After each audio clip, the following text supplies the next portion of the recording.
Goto, 47, and Yukawa, 42, had gone to the Middle East for different reasons, the former an experienced freelance journalist covering the conflict in Iraq and Syria, and the latter an aspiring security contractor who felt at home in the war-torn region. They ended up in the hands of ISIS in recent months. On Tuesday, ISIS released a photo showing a black-clad masked man standing over Goto and Yukawa. The man made the demand, either Japan pay $200 million, the same amount that aid has proposed to help those affected by the ISIS campaign, money his government says is for humanitarian rather than military purposes, within 72 hours, or both men would die. Japanese officials estimated that ultimatum expired at 2:50 p.m. Friday, Tokyo time 12:50 a.m. yet Friday, with no immediate news on the hostages. Saturday's video is dissimilar in some ways to last year's ISIS videos announcing the executions of Western hostages. In 5 ISIS videos last year, announcing the beheadings of U.S. journalists James Foley and Stephen Slav, British hay worker David Haines, British taxi driver Alan Henning and U.S. hay worker Peter Kazig, a masked man is shown making a statement and sometimes putting the knife to the hostages' necks. The videos then transition to a still photo of the victims' severed heads. The alleged new demand al-Rashid, the woman named in the allegedly proposed swap for Goto, was arrested by Jordanian authorities more than 9 years ago. In November 2005, she said in a televised confession that she tried to take part in a string of terror attacks at Jordanian hotels that month that killed at least 57 people. She said her explosives failed to go off at a large wedding reception she was targeting, but that her husband's explosives did go off there. Japan isn't part of the international military coalition that, for months, has been carrying out air strikes against ISIS targets in Iraq and Syria.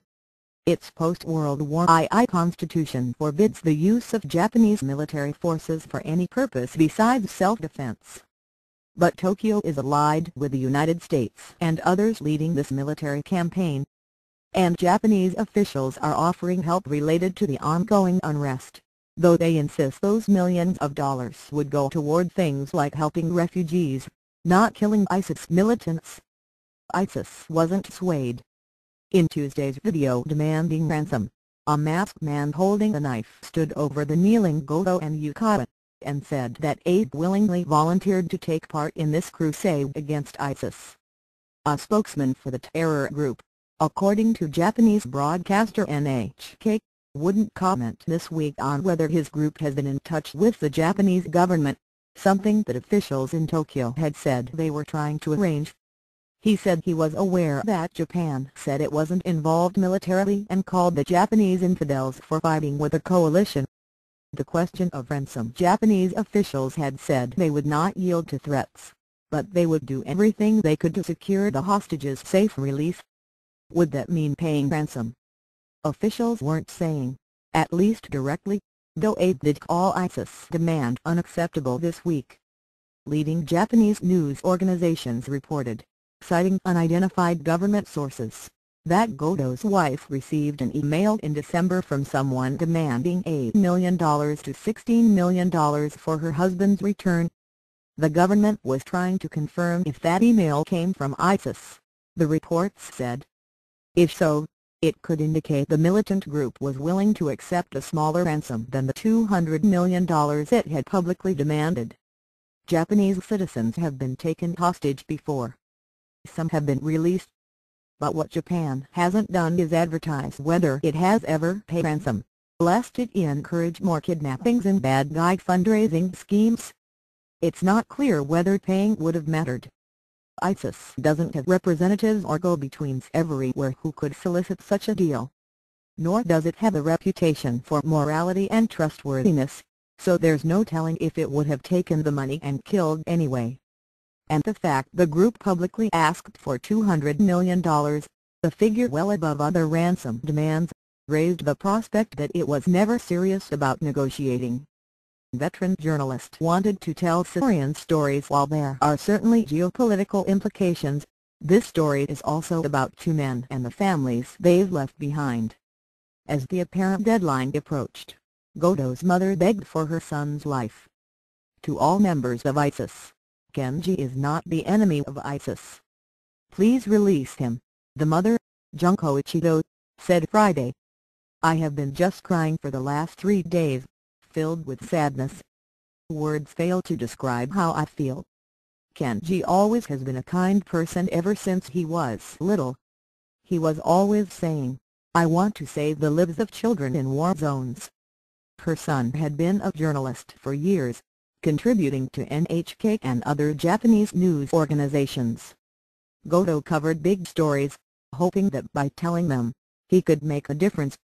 That's what spurred him to go to ISIS-controlled territory in Syria, as he explained in an October video shot shortly before he ventured over the Turkish border. Syrian people suffering 3.5 years. It's enough, said Goto, 47. So I would like to get the story of what ISIS wants to do. Ultimatum, who had worked with Goto in Syria previously, says he warned him not to enter the ISIS stronghold of Raqqa. I tell him it's not safe for you, Ultimatum told CNN. But Goto went anyway. He said, according to Ultimatum, I am not American, I am not British. I'm Japanese. I can't go. ISIS claims it's beheaded one Japanese hostage, offers a swap for the other. Part 2. Friend Yukawa felt satisfaction being in Syria. The aims and activities of Yukawa, a 42-year-old unemployed widower, are murkier. He originally headed to the war-ravaged country early last year to gain combat and survival experience to bolster his plans to set up a private security company, said his friend Nobuo Kimoto. There, Yukawa met Goto, who gave him insights on how to survive there, Kimoto said. Goto also introduced him to rebel fighters, who are distinct from ISIS, though both are fighting Syrian President Bashar al-Assad's forces. Some of the rebels talked about their need for ambulances to shuttle the wounded. That plea spurred Yukawa to start raising money for this cause after returning to Japan, according to Kimoto. Kimoto said he advised his friend to focus on building up his private security company. Before he went back to Syria in July, a month before his reported capture, Yukawa told his friend about his clear sense of purpose when he was in that tumultuous Middle Eastern nation, despite all its violence and other travails.